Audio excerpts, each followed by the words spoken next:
obviously this program and the webinar that we're doing today is open to anyone from anywhere. So it could be that we've got someone from London, Dublin, New York, who knows? Although New York, it'd be like obviously 5 o'clock in the morning. So good luck to you guys. So I just want to go around in a circle, and obviously I know that my circle might be different to yours. So I'm going to start in my top left corner, and just I want everyone to introduce themselves. So Emma, if you could start with introducing yourself. Sure. So thanks for having me on this morning, Al. So my name's Emma Jones. I'm founder of a business called Enterprise Nation. We are based in London, so zooming in today from London. And our job is to help people start and grow their own small business. We've been doing it for a very long time, and of course had an incredible year supporting small businesses through challenging stages. But as I was just saying to Al before the broadcast started, we're seeing some green shoots of recovery and hopefully some lessons learned from the past 7 months that business owners are kind of taking heed of, and hopefully building stronger businesses. So lovely to be here. I know this morning's all around ideas and starting up businesses, but pleasure to be here, and that's me. Thank you, Emma. And I should just drop in there a little kind of nod to one of the first people I ever spoke to when I was starting a business was a gentleman called Mark Nagurski, who I think you know. He's also from Derry, which is where I'm based. You were the first person he recommended that I connect with. So we go full circle. It's about 8 years later, and obviously you're doing a panel with myself. So it's just great to have you on board. Sophie, bottom left, myself, if you want to explain who you are and what you do. Yes, thanks, Alistair. So I'm Sophie, I'm from France, but I live in Dublin.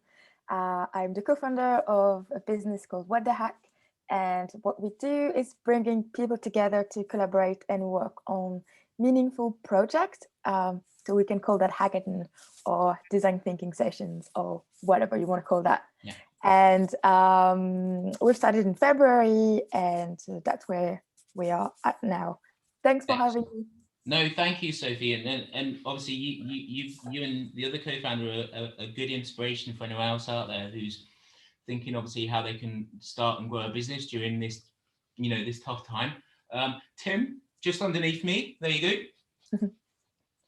Hello, or should I say hello? Hi, I'm Tim Brundle. I'm the current chair of Young Enterprise in Northern Ireland. I've been involved in startup businesses for my entire career, and before that too. So I've been involved in about 50 tech startup companies. I am also currently the research director at Ulster University. I'm currently sitting in Ulster University's Art College, which is sadly very empty at the moment.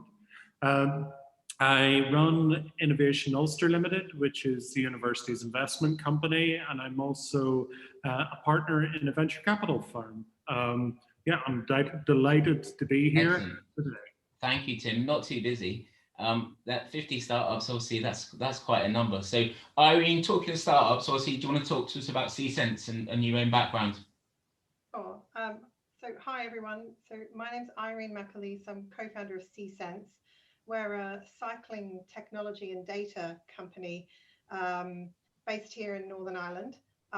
We manufacture intelligent and connected bicycle lights, and now we're moving into GPS trackers for helping people track stolen bikes. We manufacture them here in Northern Ireland, and they're actually shipped to up to 70 countries now worldwide, and we're the official bike light supplier for British Cycling and Cycling Ireland. But I guess the really interesting side of our business is that all of our products contain patented sensor technology that allows them to react to their environment. They flash when cyclists are in dangerous situations and things like that. But the benefit for cities is that the data that we're able to collect from all of our devices is really, really interesting for city planners. We're actually helping to give them insights into where are those dangerous hotspots where cyclists face, such as where they're swerving or braking or collisions. Even the road surface quality that the cyclist is traveling over, how rough or smooth it is. And this patented sensor technology we're using simply gives us data that is not possible from using an app alone. And we've now started working with cities around the world. who are using those data insights to actually design cycle infrastructure to help improve mobility in cities. So we're working with Dublin, we're working with Manchester, we're working with Oxford, where we have new projects starting in Singapore, one starting in Australia. We have a first US project in Denver starting. So really the data side of our business is really taking off. It's great to have the hardware side, but now actually the revenue from the data side of our business has exceeded the hardware side. Yeah, that's amazing. And I should talk to you about something else that you can come on with me as well, because I'm doing an InsurTech event in a couple of weeks' time, and your smart tech and data solution is quite transferable into the InsurTech space as well. We're finding that actually with quite a few businesses, there's like a hybrid model that some companies come up with that isn't just in one particular space. It crosses against, could be health, could be smart tech, could be smart cities, could be InsurTech. I'll talk to you about that another time. Carol, Carol, yeah. Obviously we know each other, but you let everyone know who you are. So hi everybody, I'm Carol Fitzsimons. I'm the Chief Executive of Young Enterprise. So Tim's my chair, and you can hear why he's my chair. We are an enterprise education charity. So our business is really about developing the enterprise skills of young people, and also really normalizing that culture and passion for entrepreneurship. So we're about really creating the pipeline for all of these later stage programs. So we encourage young people at school to run their own businesses, and we support them in that, to give them the passion and the enthusiasm. And this initiative with Alistair is really about us trying to continue to support them then as alumni and nurture them into that entrepreneurship ecosystem. So it's great to see everybody today. Happy days. I'm going to do like a high five. There you go. Oh, that way. High five. So, okay, cool. We're all about ideas, and I think obviously that starts in schools, and but it also starts with people having good ideas at home, or walking the dog, or on the beach, or reading a book, or even on the toilet. Forgive me, but it does happen anywhere. But then obviously there's a process that you go through where ideas just get lost or they get developed. And obviously that's what we want to do here, is we want to chat today about the ideation process, which in the old days would have been called maybe like brainstorming, but ideation is a better way of kind of going through that process. So Irene, I want to start with yourself, just because I want to know, your technology is so specific, obviously, and it's quite advanced. Do you come from a software development background, or I want to know how you came up with the idea for See.Sense, and what was the process you went through? Okay, well, I have to credit the initial idea to my husband Philip McAleese. So he actually did study electronic and software engineering at Queen's University, but sort of did the thing that a lot of graduates were doing, or at least back then. As soon as he graduated, he left Northern Ireland and he ended up working for investment bank. And his last job was an IT director for one of the large investment banks. But you talk about when people have an idea, whether what they're doing, if they're walking the dog. For Philip, it came when he was riding his bike. So he had been a cycle commuter. Philip and I actually met in London. We moved to Singapore. We were in Singapore, and it was actually there that Philip went, I feel really unsafe cycling here in Singapore, even more so than I did in London. And the thing is, in Singapore, that there were less cyclists, and there's sort of a culture where the cars will come very close to you, and they'll really cut in front. And he thought, I actually feel really unsafe. He previously had an accident where a driver had hit him when he was younger. He'd been hospitalized from that. And so he was very conscious in the back of his mind about safety, but he sort of said to me, Irene, I don't want to give up cycling, because as a busy executive, it's the only time of the day that I can find to get some exercise in. Yeah.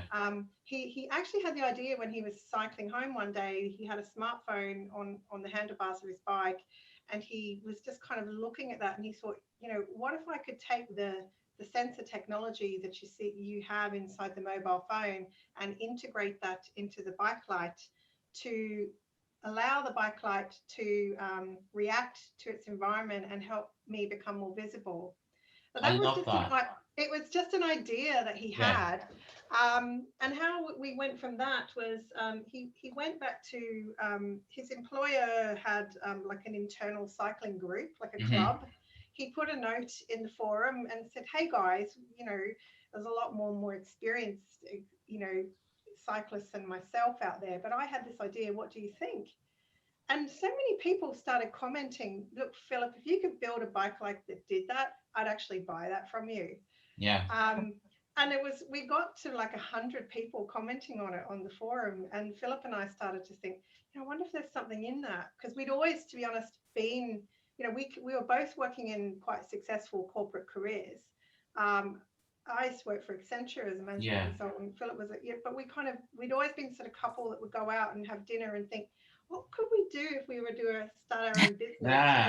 You know, So you touched. I'm just gonna step in there because I think you've touched upon something really, really interesting, which is, in a way, what you've done there is mapped out a little bit of a process that people go through when they're doing an ideation without realizing it. In a sense, you're over in Singapore, you identifying this big problem that probably you individually face, but you identified that maybe lots of other people have that problem as well.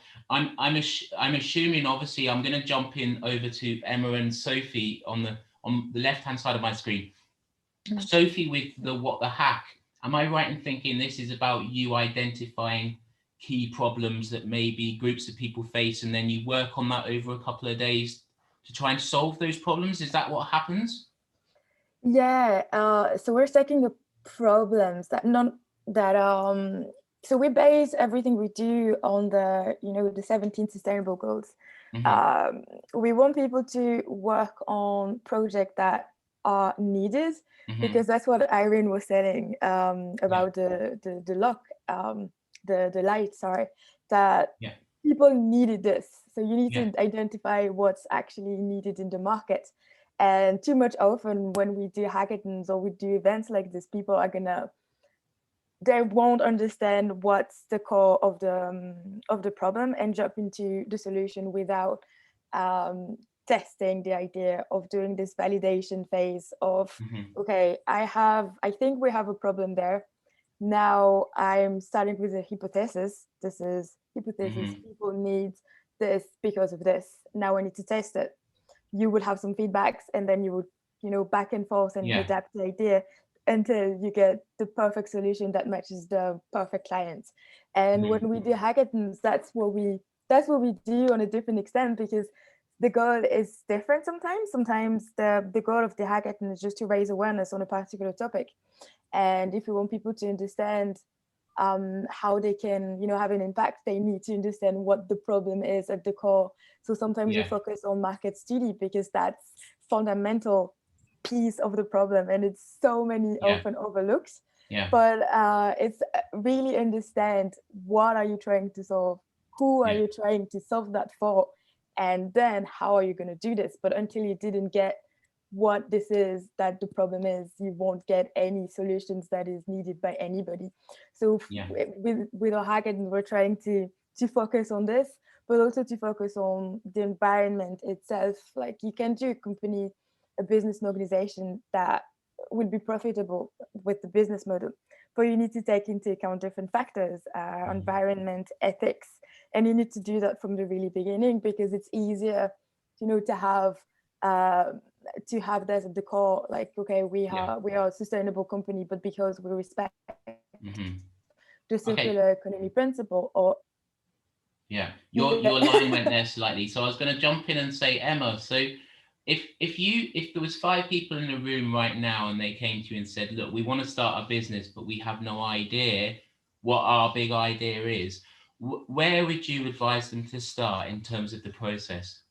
Yeah, well, first of all, I've never nodded so much at an event this time in the morning. So I don't know whether, Al, you wanted all your panelists to disagree today, but I've agreed with everything that's been said. And actually, just when Sophie was talking about what is the problem you're trying to solve, if it's at all useful, there's a brilliant book by a guy called Clay Christensen, who sadly passed away actually a few months ago, called The Innovator's Dilemma, which is all about exactly that. And if anyone is looking at how they're growing their business, this is kind of more, I feel, for kind of growth businesses. Everything that he talks about is what is the problem you're trying to solve for the customer. And it's something that we've been really influenced by at Enterprise Nation, so might be worth a read. But yeah, Al, if there were 5 people in a room who said they didn't have an idea, it reminds me actually, and there is the message in this story. I used to run for many years an event called Startup Saturday, where 25 people would come together on a Saturday at the British Library, and in the space of 5 hours, it was quite an intense experience, but we would go through everything that everyone needed to start a business. And in the kind of 5 or 6 years, I used to run this event every month. And at the beginning, everyone would go round and say what their idea was for starting a business. So it would be, hi, I'm Bob. I love graphic design, so I want to start a graphic design business. And it still amazes me to this day that kind of in all of the times that I ran these events, only once did I have this, where in the introductions, there was a young girl, I remember she sat in the front row, and when it came, so everyone had said what their idea was, and we were all about to kind of start with, right, how do you take idea, turn it into a business? And she said, oh no, she said, I don't have an idea. I want you to give me an idea of what's going to make me the most money. And I was kind of like, get out. And the reason why I tell that story is the best businesses that I have ever seen started and then grow are based on ideas from a couple of things. So one is, have you spotted a gap in the market? So just as Irene said, her husband was out cycling, thought, how come I can't find this product? Are there other people looking for it? Yes, there are. So one, have a look around and think, is there something that you can't find in the market? Are other people looking for it?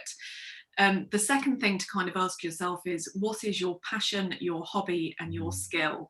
So this is, and it's a really important factor actually. If you base your business on doing what you love, then hopefully it never really feels like work. And that's quite an important thing, because you're going to spend lots of hours building that business. So I have built a business on helping small businesses. It's literally what gets me up every day. It's my passion. So if you can find your passion, your hobby, your skill, can that be turned into a way of making a living?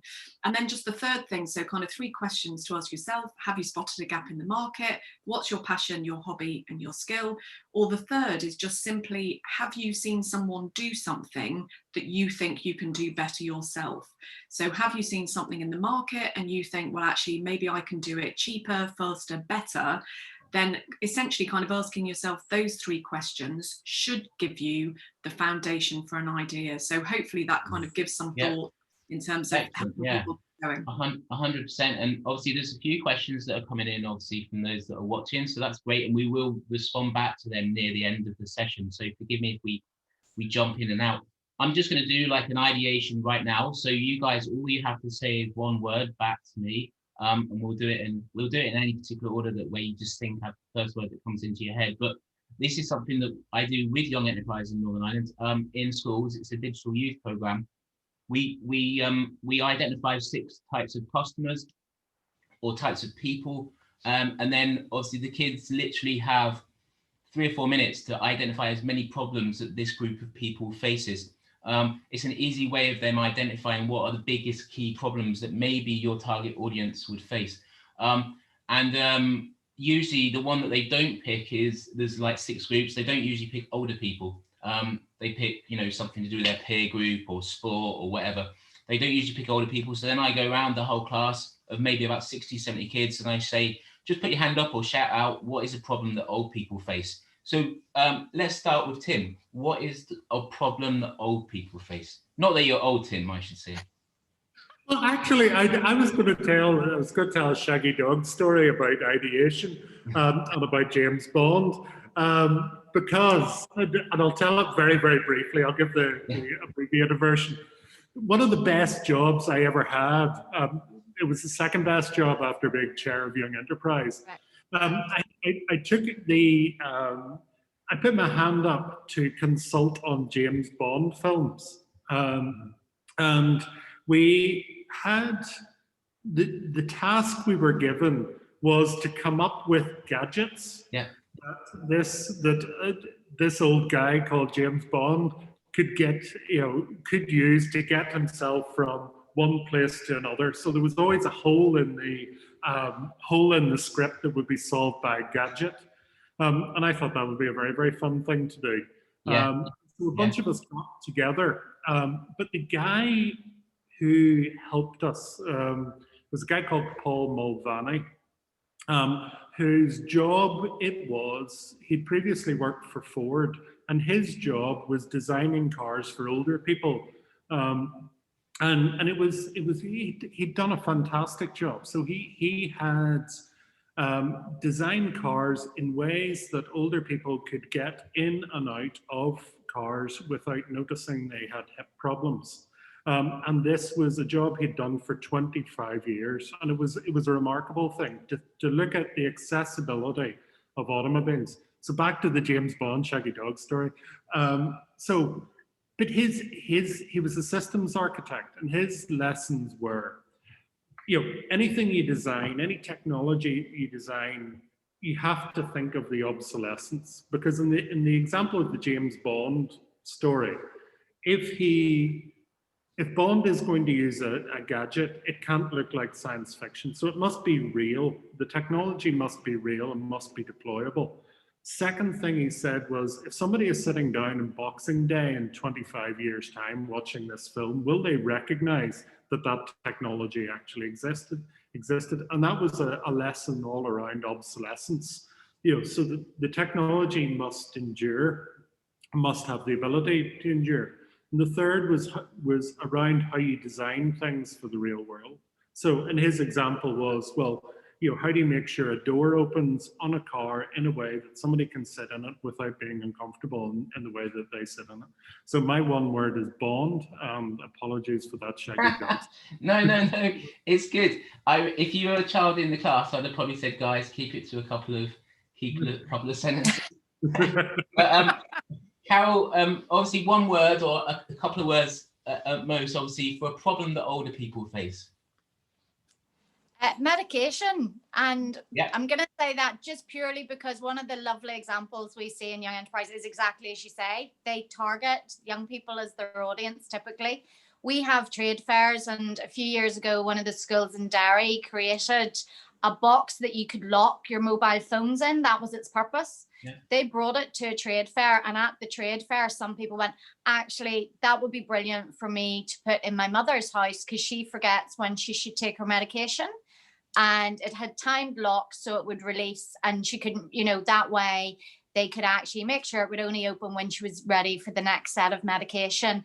And I think that's one of the big things we try and get across is, be open to pivoting your concept to different audience types. So it was the same product, but actually they used it for different methods. So brilliant. That's my long answer. Yeah. No. It's good. It's good because obviously what I'm trying to do is get anyone that's listening in to think currently about obviously what are current problems that maybe older people face, and that is potentially medication. Maybe it's the fact that we're all remote at the moment. Maybe they can't use technology as much as they need to. And retaining your independence. And I think often that's the thing. It's giving them the technology to actually stay at home and retain their independence while still dealing with maybe some complex medical needs is actually a very genuine need. Yeah. And obviously thinking of Irene and obviously what you're doing with See.Sense, I'm sure that the core mission obviously for you is not the technology, it's to make the roads a safer place. I'm guessing that might be around obviously what your mission is. Is that right? Is that what your overall solution wants to be? Yeah, I mean, and I was glad that Emma mentioned that the importance of passion and in terms of what you do, because I think that was definitely the next part of the story I was going to say, is that when we decided to start this business, had to be something that aligned with our values, and that we felt that if we're going to give up our existing careers to work in this, it has to be something that we believe in and that we feel that we can make a difference or impact the world in some way that we're doing. So yeah, absolutely core of what we're doing at See.Sense is that we want to see more people cycling because it helps reduce congestion, helps reduce pollution, It's good for people's health. That is fundamentally what gets us up and going. And yeah, I mean, addressing some of those big barriers that people face to be able to do that by helping to improve safety, helping to reduce theft. That's really what gets us excited. Yeah. So yeah, I think it's really key because it's not easy having your own business. To be honest, it is, you know, you go into it with a level of lovely naivety and, you know, but, you know, we're 7 years down the track now and, you know, it's, you know, there are challenges. You have to have that core value that will sustain you through those challenges to sort of think about why are we doing this? Yeah. You know, what's our little dent in the world that we want to make through what we're doing? And that definitely is, I think, something everybody should reflect on, because the product market fit is obviously critical. You want to see your products out there and used, but then, you know, I think it's important to do that in a way that really aligns with your own values as well. So bringing those two things together is what I think is really important.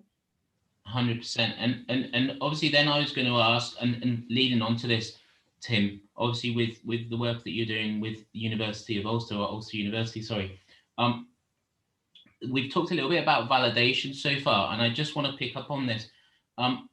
How does someone who's sitting in their living room right now, how do they validate their business when they don't have maybe a university behind them or a trade fair, or what can someone do, and how can they do that as easily as possible?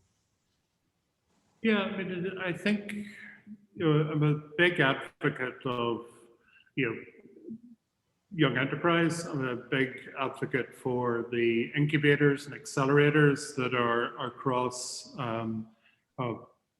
across Ireland and the UK. And you know, I feel, you know, the best validation comes from other people.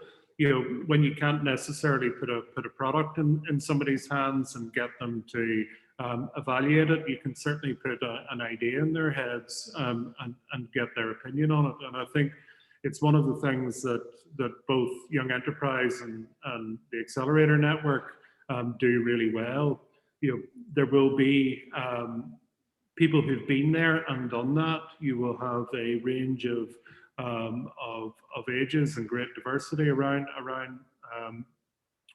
those clusters. Mm-hmm. You know, and I would get yourself into those clusters because there will be wisdom and experience in those clusters that can help, you know, evaluate an idea. Now, when I say all of that, you know, that might help with the basics. You know, when you look at some of the most innovative products that have come through, you know, and broken through in the world over the last 20 years, many of them were evaluated quite poorly at the beginning. You know, it was the individual's passion, the individual's, you know, drive and insight that saw something that other people could not see at that point, and it wasn't until they brought it through did the true value really get established. But certainly use other people. Other people will give opinions. Other networks will help you mobilize people to get those opinions. Yeah. And Emma, you put your hand up, so I'll let you come in. Yeah, I'd love to ask Tim a question actually, because Tim, I can imagine someone with your experience and wisdom would have a really good view on this. And it's a question that's perplexed me for years, which is, you know, in business, we're always told that if you have an idea, you know, make sure that the customer is helping you build that product, constantly have focus groups. It's something, again, we feel really strongly about Enterprise Nation, our community determines what we do. And yet, if you look back at one of the most successful entrepreneurs who's ever existed on this earth, Steve Jobs, who always used to say, I don't do customer focus groups because I know what the customer wants before the customer wants it. And it's one thing that's in business that's always kind of troubled me in terms of how come he got it so right without ever wanting to hear from the customer. And yet now we're always being, and we give this advice to our businesses, make sure your customers are part of the process, etc. What is your view on that? Yeah, I do have a view on that.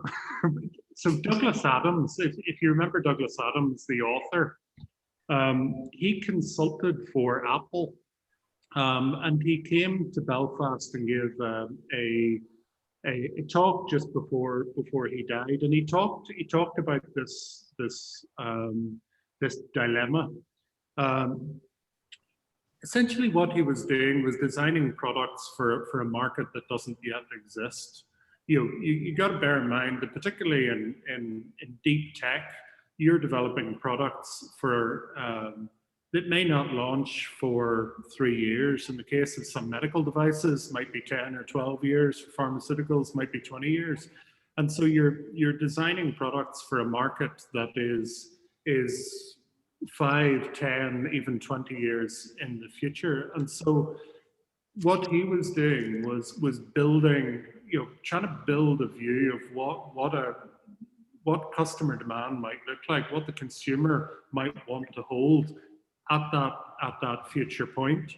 And the designers were then projecting towards those and iterating as they went, as they got a deeper understanding of what was to come next. Now, I think your speed to market is going to determine how valuable current market research is going to be. And I think having good mentors and good business advisors are going to be able to help with the business fundamentals, which are fundamental. Mm-hmm. But at the same time, when you look at what is innovative and what is and what's going to excite people at a point in the future, then I think there is still a bit of a leap of imagination that may be guided by market trends or other technological trends or other things. But there's still I'm going to jump in there because it's interesting you mentioned that, and one of the comments we've had so far is interesting. It's from Marianne Dios, and she says, in China, adult children are asking companies to create software to help them assist their aged parents with fake news and scams.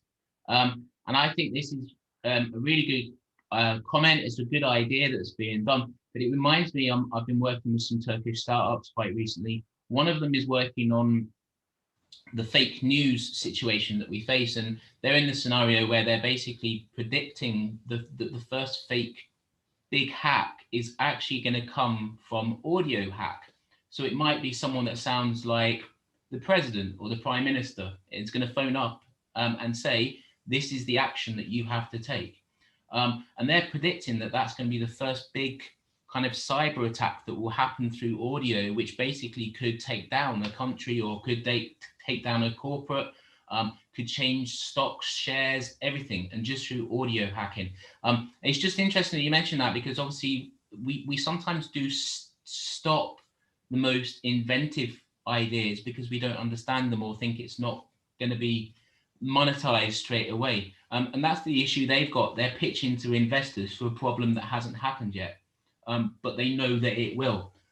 So it's just interesting that you mentioned that. And I was going to ask Sophie, just obviously with a hack, similar to obviously the Startup Weekend idea or obviously Startup Saturday that Emma ran, how do you validate when you're in a room with just a few other people? Like how does that happen? Or do you be as wild and as inventive as you can be and then work it back from there? Yeah, that's what we asked. So usually when we do physical hack, they have a room of 50 other people that I can leverage. And we strongly encourage them to go and ask questions and in the right way to enjoy the audience that they have, because there's people there. But also to use surveys, go out there and talk to the people that are expert in the industry if they want to have feedback, or people who might know. So we are also strongly encourage them to go. Usually when we're doing physical event, we'll like go in the street and find your target and ask the questions because they are here. So you just go outside your door and ask questions to the people that might like your audience. Now that we can't talk to anybody because we're potential threats, we need to use surveys, and it works. So you can go for the first startup weekend that I did. The idea that we got was to create a system for clothes, for baby clothes, that could be transferred from a family to another. Mm-hmm. And we went to the streets, and the mom were like, no, because we don't trust you. I don't trust the cleanliness of the secondhand clothes. And that was the first feedback. They were like, a strongly no, I wouldn't do this. It's like, okay, that's actually a valuable feedback. So now we know that we need to clean the clothes, and then we remove that problem, then we can keep going with that idea. But we had to go outside and ask the mom, what do you think about that idea? And also forums on internet, mommy's forum, all of that. You can find information anywhere. You just need to know what you're looking for. And during hackathons, we're like, dude, go. Yeah. So, okay, cool. So we're at the stage now where okay, I'm guessing that the second-hand baby clothes thing isn't new in a sense, and it could have been something that, you know, a sustainable clothing brand that you pass on. It probably is maybe now compared to maybe when you came up with that, maybe I'm guessing 2-3 years ago. So it is potentially something, but it's sometimes around it not being the right time. Yeah, that's true. It needed to be done in a really smart way, but in my head, we would have like the data of the families, you know, that, okay, you are expecting a baby that's going to come in 6 months, and we have a family that have exactly the clothes that you need. And because babies are unsustainable by definition, they grow so fast, and the ton of money that we're throwing in baby clothes. And we're like, if we can find a system when you just do rotation between a community and the mom can meet as well, that's actually good. But that would be a good idea. But someone take that idea who's listening in. I still think that's a good idea. I think obviously it probably, I mean, obviously the swap shop idea is massive anyway. Not fast fashion, you know, there's quite a lot of things there that potentially would have worked, but maybe when you were conceiving that, it wasn't in vogue, so to speak. I'm going to ask, obviously, Emma, does it matter if someone's already come up with your idea? Because is there many original ideas out there anyway? I don't know, but Emma, I mean, obviously from your experience, does it matter? First of all, I loved your pun about Sophie conceiving the idea of baby clothing. I didn't even mean to do that. You said that without even then referencing it. I was like, that didn't get it. You didn't get it, but we did. There was I had like a little drum roll thing over here. So sorry, because I was still giggling inside about that. I think your question was, are there still any good ideas left? Actually, well, if you're happy for me to slightly respond in a different way, because I've seen a question come in, and maybe this is the point to kind of mention something, that there's a question from Simon who says, I'm from Birmingham and looking to set up as an independent recruitment specialist. I intend to specialise in executive PA. How do I go about promoting myself? And the thing that I would have said in terms of back to those kind of, you know, you ask yourself 3 questions to come up with an idea for a business. The next thing in terms of coming up with that idea is the more niche you can make it, the better. And so the advice I'd love to give to Simon is, I think, advice he's already taking, which is, if you set up as a recruitment specialist, dare I say, there are a lot of people starting recruitment specialists. And so the way in which you're going to stand out is if you have a niche where, as he says, he's going to focus on executive PAs. And the thing that I love about niche businesses is it builds your customer loyalty. So if you're just focused on executive PAs, you know that you only need to be in executive PA weekly. You then land some clients, you get to build up your industry knowledge. So clients come to you for the recruitment advice you give, but also for the industry knowledge you've got. And hopefully it keeps your customer acquisition costs low because you know exactly where your customers are. So a niche business means loyalty high, hopefully marketing costs low. And so are there kind of still ideas left in the world? There definitely are. And they tend to be the kind of more niche businesses. So people are starting businesses within, you know, the recruitment industry, but they're really honing in on what their niche is. So there are still many ideas that we're yet to see. So lots of entrepreneurship left to come. So, because obviously what you're touching upon there is your thoughts are free, aren't they? And like, obviously, if you can become a thought leader, if you can become a resource for people with that information, that's only time, obviously, that you're spending to kind of put that information together or put those opinion pieces out, or, you know, but in the long run, obviously that marketing in a sense comes back on you, and it is very bootstrapped. There's not a massive cost there. And it's one of the questions actually that someone else asked, was they feel that they've been focused too much on the investment that they need to get or feel like they need to get. And I was going to ask Irene, obviously with See.Sense, did you raise money initially to validate this, or how did you go about? And obviously this is something that a lot of people don't think that they can get is grant money from the government. And I just wondered if you had any proof of concept funding to get where you are, or how that was developed.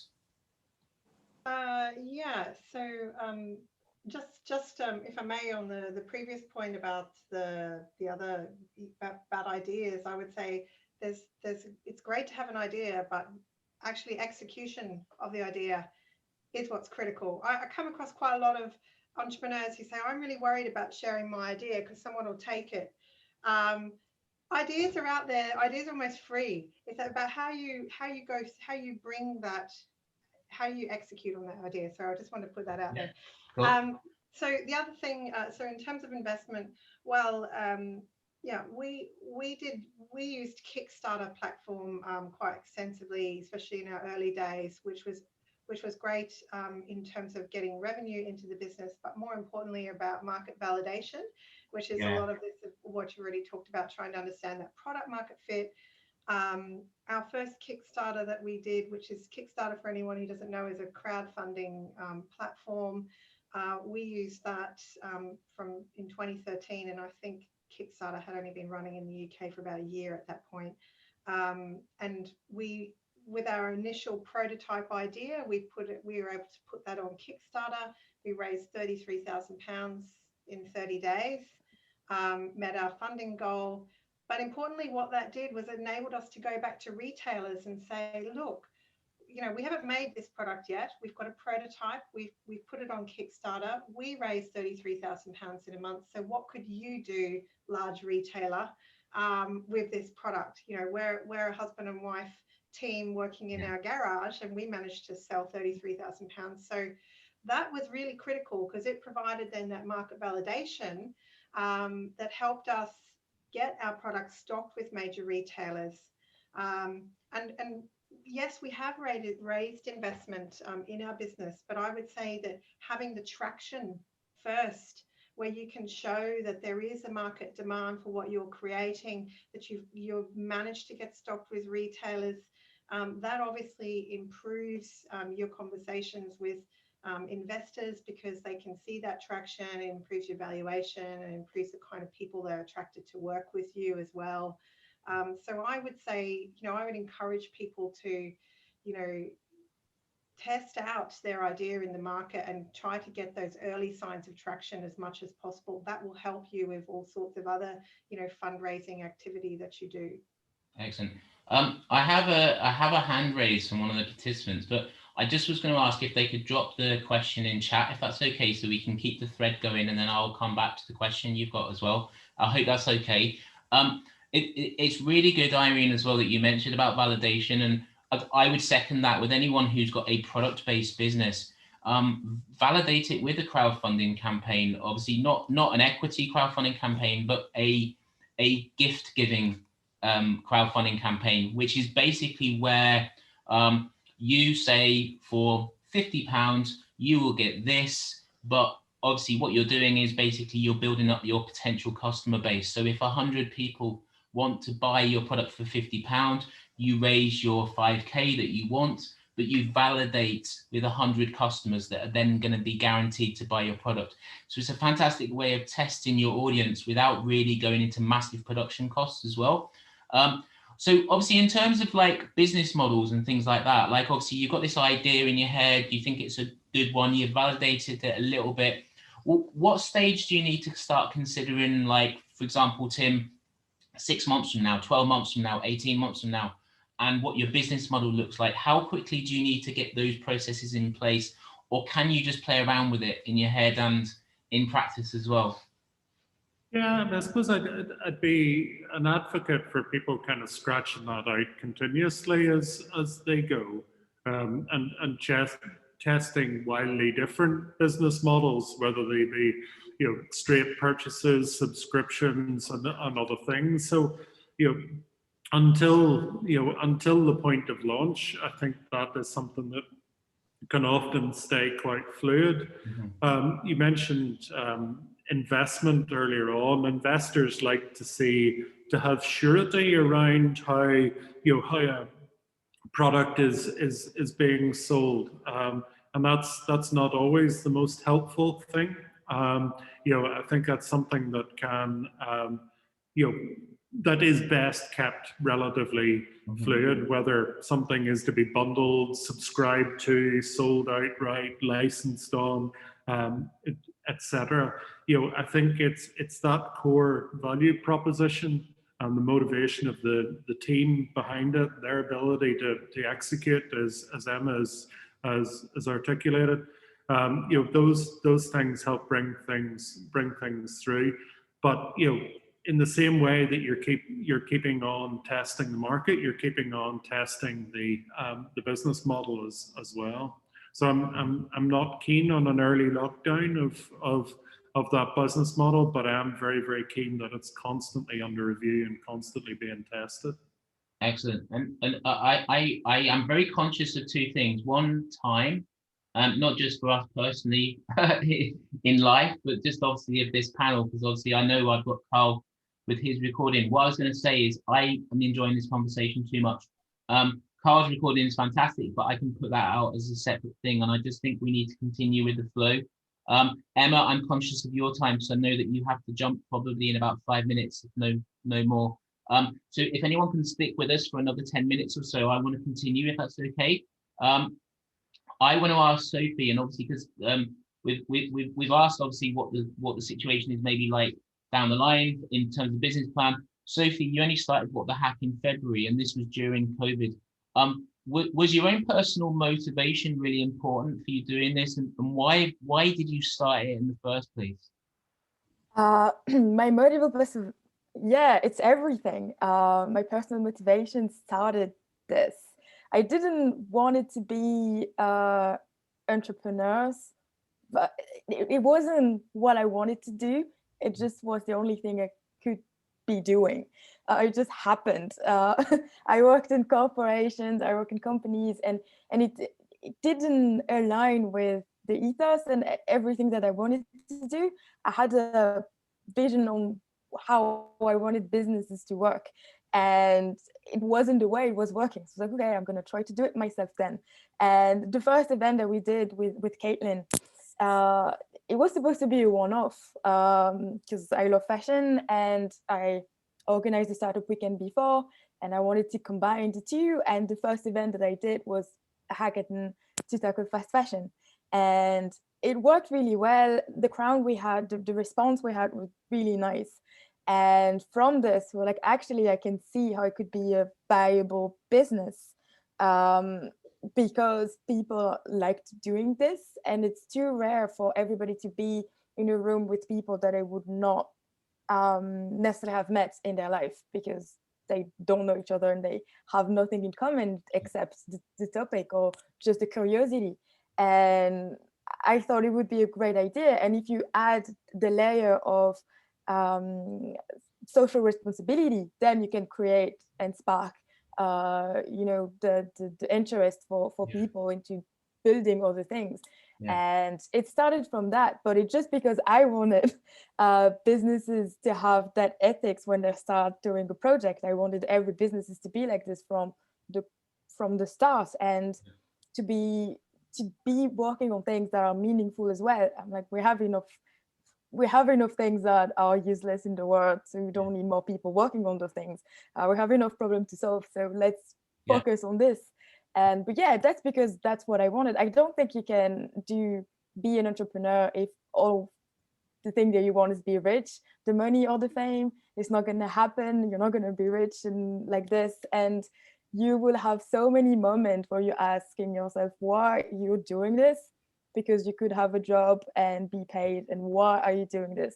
So if you don't believe in this, and if you don't have anything like that motivates you, I don't think it's gonna work at all. You're just not gonna. It's a great point, because obviously, as we all know, like obviously, salaries can be tough. Obviously, when you're starting a business, you don't earn a salary unless you're making money for your business, and that can be a tough thing. I was going to ask then, Carol. Obviously, you in terms of pivoting or changing the business model, and I am going to get back to one of the questions that's on the chat in a minute as well. But Carol, I just wanted to find out, with Young Enterprise, we're very used to going into schools, and I do that for you on occasion as well. how have you pivoted or changed your business in a sense, obviously during COVID, to allow your work and programs still to happen? Yeah, we actually took it as an opportunity. It was something that was already on our strategic plan, that we wanted to develop a whole digital learning management system, partly to actually develop the programs that we would do. So we might do in-school delivery, but we wanted to be able to provide online programs and content for pre and post, because sometimes the schools maybe can't give you as much time as you would like. So that was on our agenda. So we were fortunate. We worked with our colleagues in Junior Achievement on a learning management platform they had, and the team have developed those online programs. And it's been exciting for the team to get involved in, you know, new program development and finding, it's sort of back to the business model context of different ways to deliver the content that we have. I will say on the flip side, the challenge is then bringing the customer with you. It's not something schools have been used to.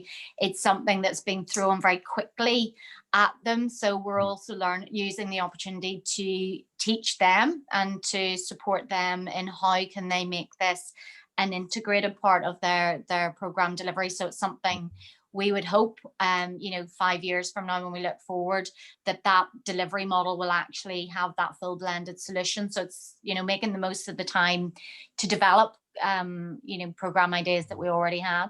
I'm going to use a really bad analogy, and I'm sure someone told me this, but you have to make a painkiller in a business. You have to make a paracetamol so that people really need a paracetamol. Unless you're a vitamin, and then if you're a vitamin, you make people think that vitamins are painkillers and make everything go away. And obviously thinking about, with schools, you've had to probably drag those teachers with you and say, look, what we're offering you is a painkiller. It's a better solution in a sense, but they have to learn as you go along, marketing that new platform and that new digital program that you can run for them. Emma, I was going to ask as well, you mentioned, obviously, before anyone else came on the call, that you wanted to pass on some positives about what we're all going through at the moment. And obviously, in terms of an early stage founder, it's probably quite scary thinking you're at home. How do you develop something on your own, COVID, working remotely? Give us some positives, Emma, that we can take away as well. Yeah, so there've been a couple. One completely as a segue from what Carol just mentioned, actually. So one thing we've seen is huge digital adoption from small businesses in the past 6 months. We're running a program for Amazon at the moment called the Amazon Small Business Accelerator, where we're training 200,000 small businesses in how to not just sell on Amazon, but how to build a digital presence. So build websites, understand social media, pivot onto delivery apps. And it's just been incredible as to how small businesses have had to be in the places where their customers are, which is online. So things that business owners, pre-March had probably got on the to-do list, but they kept on going to the bottom of the to-do list, have just come up here. And as a result, what we've seen is businesses get more productive, more efficient. They are still bringing in the sales because they've pivoted very quickly to go online. So one is a very practical kind of positive, I guess, we've seen. But there's another one that is just, you can't put any estimate on the value of it. And it's a much more psychological positive that I think has come out of this year, which is the mental resilience of founders. Yeah. And yesterday morning, I did a media morning for a Barclaycard Small Business Barometer that came out. Its final quarter results came out yesterday. And the kind of highlight finding was 67% of small businesses that Barclaycard surveyed said they felt more ready to take on this current lockdown than the first one. And that's mainly because they've been through one now, they've come out the other end, they're still trading and still surviving, and therefore the mental strength that's built in small business owners is absolutely formidable. And I'm hearing this across the board at the moment from business owners. We've got transition coming up, so 1st of January, all rules are going to change. And every time the government come to us and say, oh, how are small businesses feeling about transition? And we're kind of like, they're feeling fine about it because they feel, if I've got through COVID, I can get through anything. And of course, one of the hardest things, and you've heard it on this panel this morning, one of the hardest things when you're an entrepreneur is literally that resilience to keep going. When you've had a bad day, how do you get yourself up again the next day and think, I am going to do this, you know, I am going to deal with that troublesome person in the team, or I am going to try and keep that client happy. And the mental resilience that's formed over the past 7 months has just been incredible. So I know it's been a challenge for many businesses, and we've certainly seen that at Enterprise Nation, but there have been many kind of positives and strengths that have come out of it. Okay, cool. And obviously there's a question here. Well, it's not a question actually, it's a statement more. The hardest thing for me, this is from Laura from NetMinds. The hardest thing for me has been to take a big vision and start with something small. How to find where to focus at the beginning. I was just going to say to you, obviously, Startacus is literally, and I say this with people listening in, it's no, you know, smoke and mirrors. Obviously, look, if I lift this up, like obviously there's my curtains, you know, in my house. Like obviously, smoke and mirrors is business and startups, and sometimes with Startacus, the best thing we ever did was have a big vision and a big brand to start it off. Don't just think locally, think nationally, think globally. Sophie, obviously, you've got some big, amazing sponsors and brands on board already with what you're doing, which is just amazing to see. This big brand vision, and then work it back from there, and then smoke and mirrors. And as long as you overpromise and you over-deliver, you'll be totally fine. Obviously, it's when you maybe try and kind of overpromise, but you don't have the ability to deal with those issues that there might be a problem. But smoke and mirrors, and make yourself feel big, and you'll be fine. There was one question that I had that came in, and I think this is just very quickly to end things. It's obviously a question to do with, okay, you've got an idea. It's a software idea. It's a data analysis solution for retail and e-commerce. How should I approach it at the idea stage with no investment? How to approach even retailers to get them on board? I suppose obviously without even a proof of concept, I'm guessing at this point. So Irene, I was going to ask you obviously with See.Sense, how, I'm assuming it was crowdfunding that validated and you had some cash, but you were also working on proof of concept funds as well at the same time? Yes. So yeah, there is actually a proof of concept fund in Northern Ireland that we availed of, which really helped us. We worked with Ulster University actually we had the electronics for the original for the lights, but we didn't know how to put the casing around it, which we needed to do.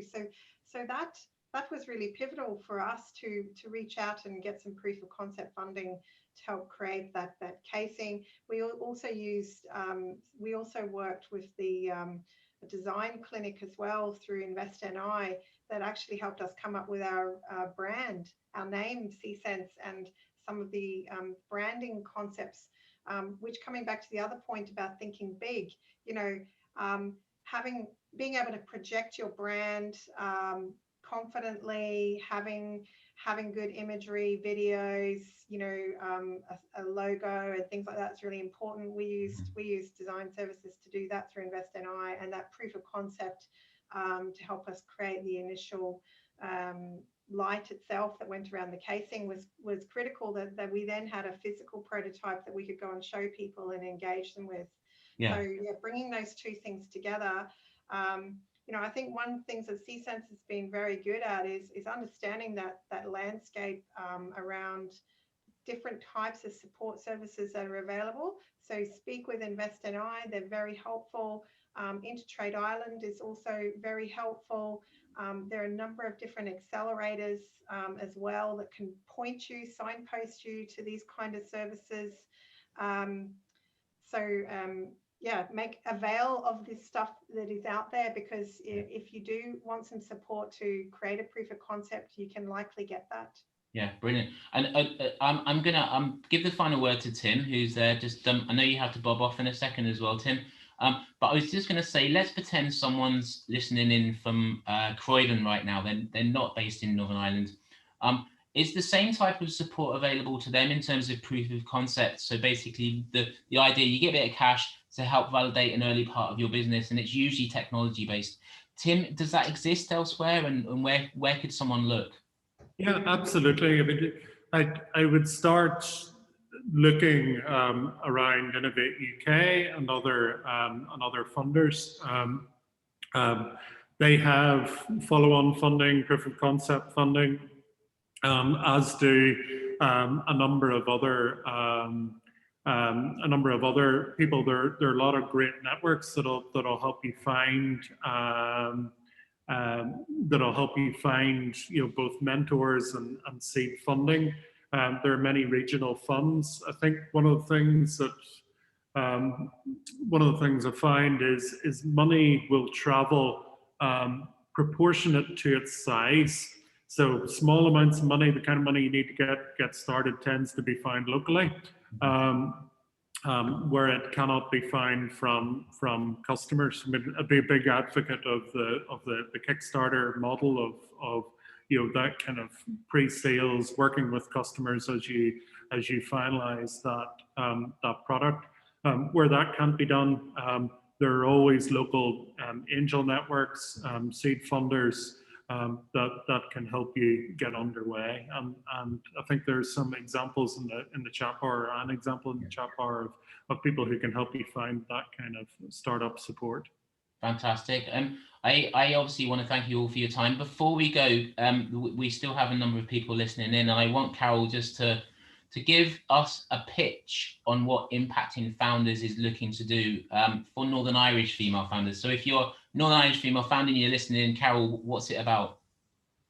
So Impacting Founders is an initiative that we, a Young Enterprise and Starticus, are running together with the support of Ulster Bank. And really, we're wanting to work with female founders locally to connect them with our networks that we have locally and globally, and then provide them with that pathway support and knowledge, events like today, but within a closed group. So the knowledge that they'll need so that they can have the confidence to get feedback and to actually move and build their business forward. Absolutely. And I think obviously it goes back to network. I have met most of you in person, but not all. And what I would say is, obviously, the world that we now live in, the world is literally your oyster. So you can make connections and network. But if me and Carol can make that process easier and faster for you, and think about what one-to-ones that we can arrange for you, whether it's a food-based business, a tech-based business, a fashion-based business, I'm really excited to see what we can do for female founders in Northern Ireland, obviously, to help them join those dots and make it easier